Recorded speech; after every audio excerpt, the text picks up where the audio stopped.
Well, good morning. It is the 7th of February, 2023.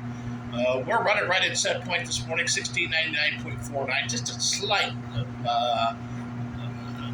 level below, nothing to worry about. Tail race is running perfect, 16:45.23. We're putting up 231 kilowatts right now. We're running just the one big unit. The little unit is off. And that's just because of flow issues. Everything slows down, so we then have to make adjustments.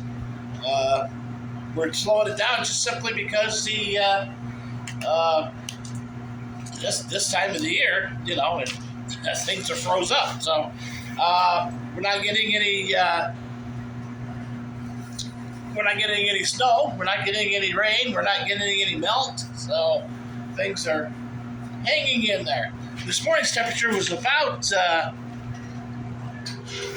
were about 7 degrees this morning, so, still better than we were when it was 26 below. A little chillier than it was. Left the car running to get some of the frost off the inside of the car. I get a lot of frost in there because the bottom of the mats, they get a lot of snow, and then it melts and it turns to ice, and so usually that starts to go away in July. You can see looks like very dangerous ice down there this morning.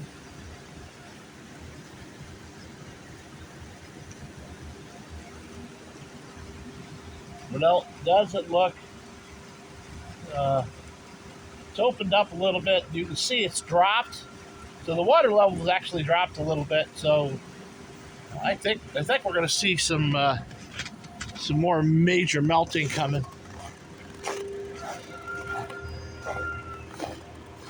The rooster's in there crowing. Everybody's been out. Everybody's fed. The water's plugged in and warm. So warmer than it has been. There he goes again. Wants you to know that he's there.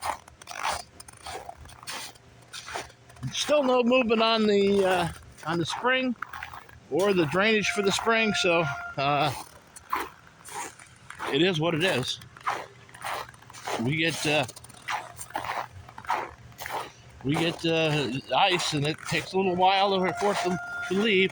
10-day forecast showing some 40s coming in next week.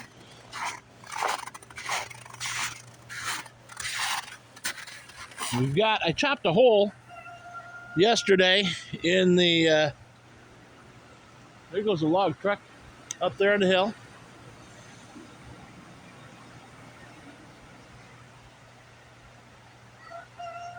I chopped the hole so we can see the water running underneath, so the spring is still running. That way I can actually access it to get my coffee water. And it lets air underneath it too, so as it warms up, the air gets under there. Even coming down, it's iced over. That usually doesn't ice like that. But you can see we're still building some ice on the tail race, on the rocks themselves. And that's simply because it's, the air temperature's cold, the rocks are cold, the water is super cold. Water temperature's probably near 20. And, because it gets super cooled coming down the rapids and over the waterfalls, it does that. Whew. Chilly out there. Chilly. We'll go out there and take a look downstream from inside.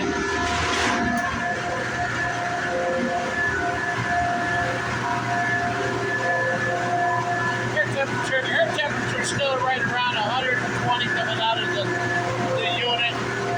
It's only maintained at about 59 degrees in here, which is all right. That's warmer than it has been. Pressure's still good coming down on the unit. Unit headstock. makes a lot of noise going through that. It adds a vibration, but it's not terrible.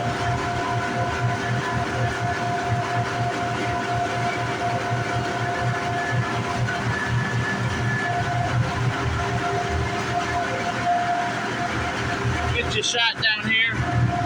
Give you a shot so you can see where the water comes out.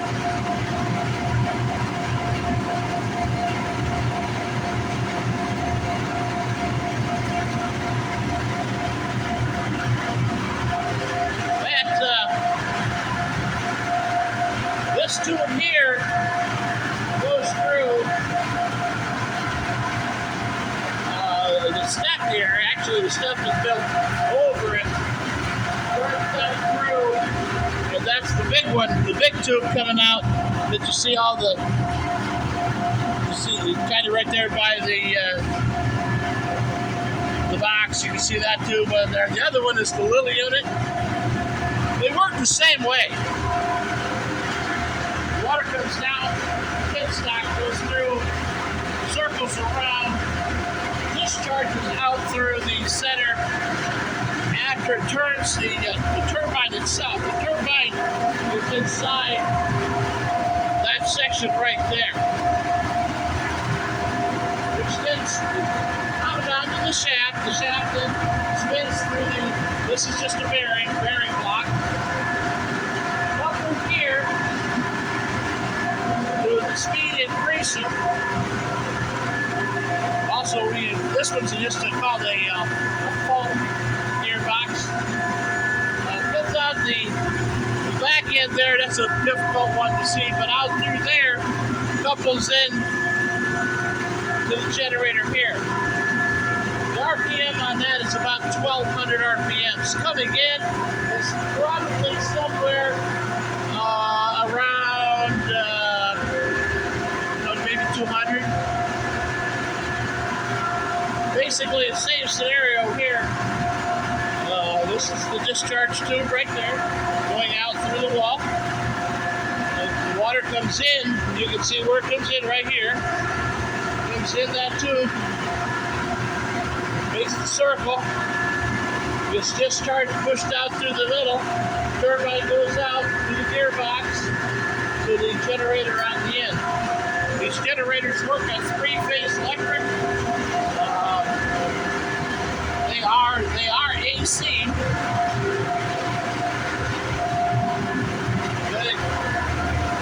travels through overhead. There's race main. Goes up, goes in, valves down, and comes back into the control room, into each one of the panels. This is the panel for the little unit. This is the panel for the big unit. So it basically just gets converted in there, gets controlled through here. Then goes out through our 45 kVA transformer out to its 4160, 4200 watts or volts, going out to the transformer.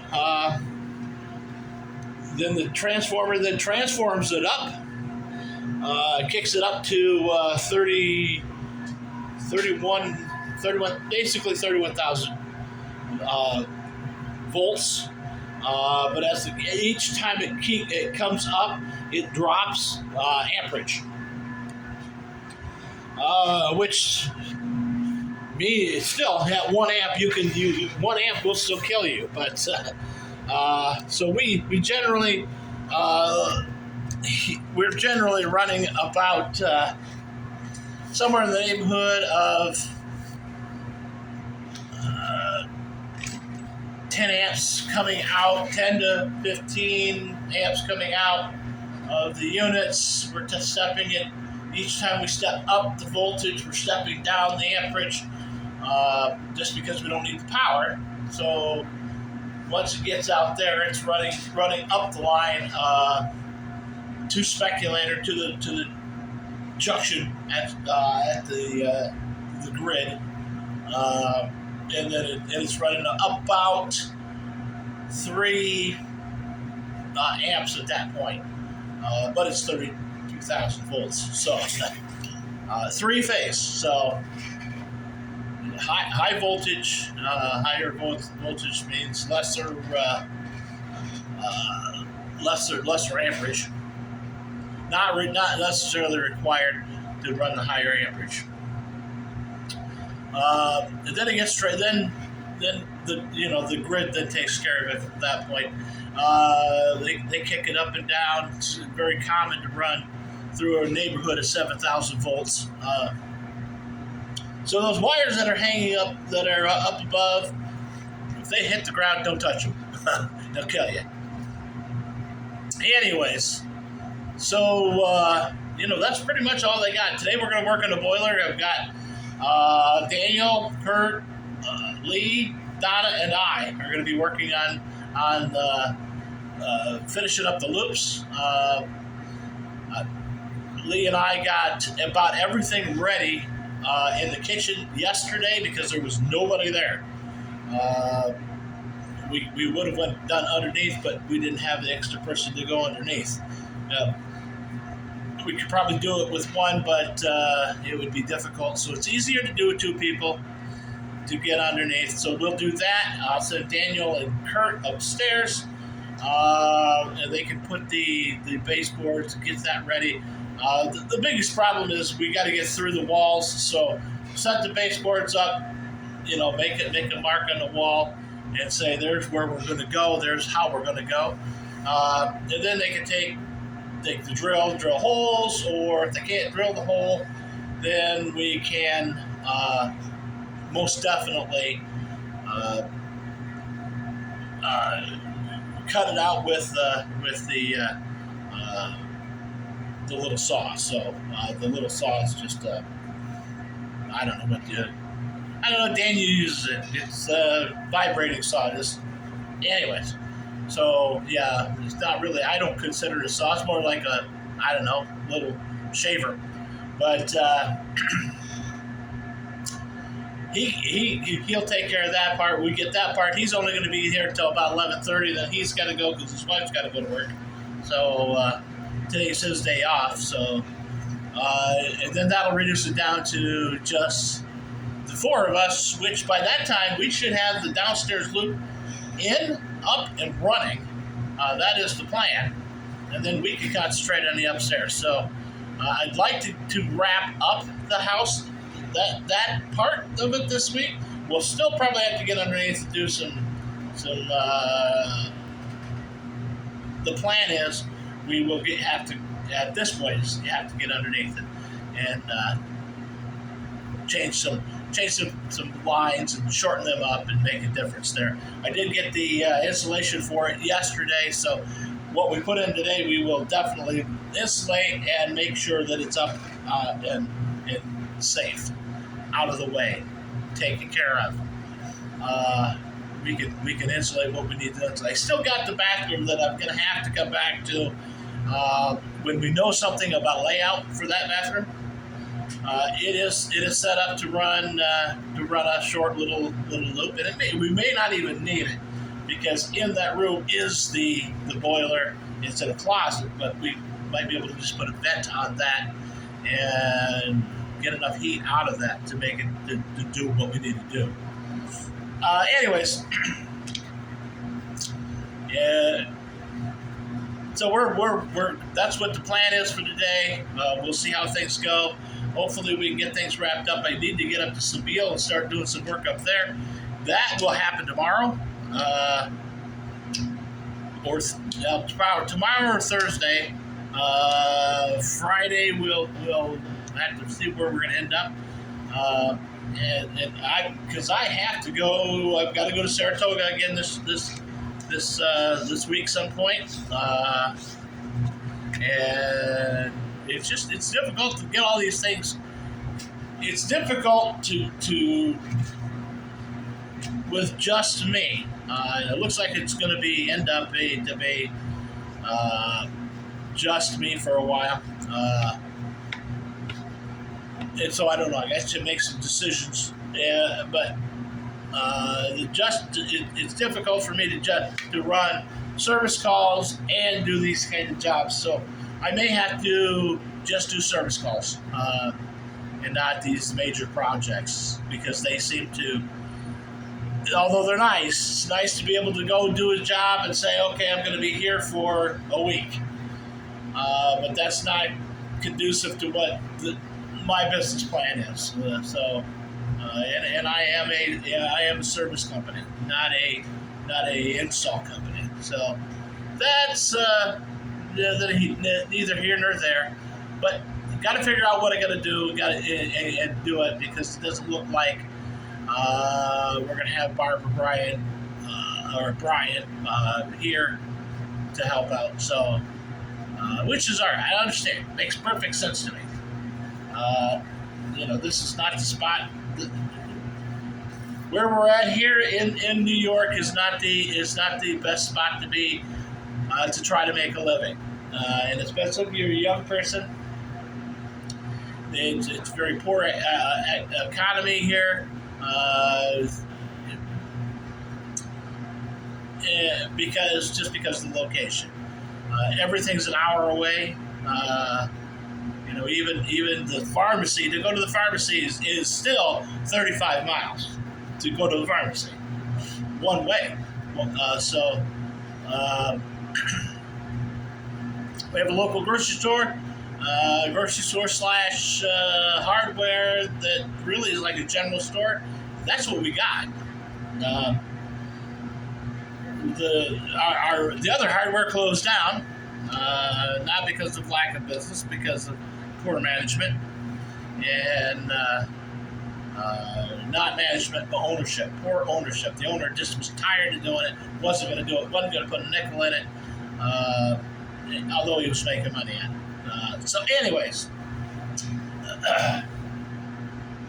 that's where we're at. I moved to this area. The first time I came to this area was in 1986, 82, 83. Fell in love with the area, knew exactly what John Denver was singing about when he said when he was singing Rocky Mountain High. Because when you first got here, it was just overwhelming. The natural beauty, the pristine air, the pristine waters, and I just fell in love with the place at that point, and always have loved it. Always planned on coming back here as I retired. Things changed, so here I came back here, and in 2006. We came back. Been back ever since. Although I say all the time, boy, I hate New York. I want to get out of here. I hate the politics of New York. I love where we're at. I love the scenery. I love the area. But the politics and the taxation is just unreal. And then you got morons that run the state and think that we're going to make everything green energy. Well, it won't work, so you can do whatever you want. Everybody's going to electric. Well, that won't work either because we already know that doesn't work. But so it's kind of remote, kind of unique situation. I love where I'm at. I complain about it, but when it comes right down to it, if I won the lottery accidentally, then I might consider moving somewhere else, maybe a little south of where we're at. But for the most part, I'm here. And I'll probably be here until my end. So, anyways, that's enough rambling today. You guys take care of yourselves, take care of each other, because what else do you really have? And hey, watch out for those Chinese spy balloons.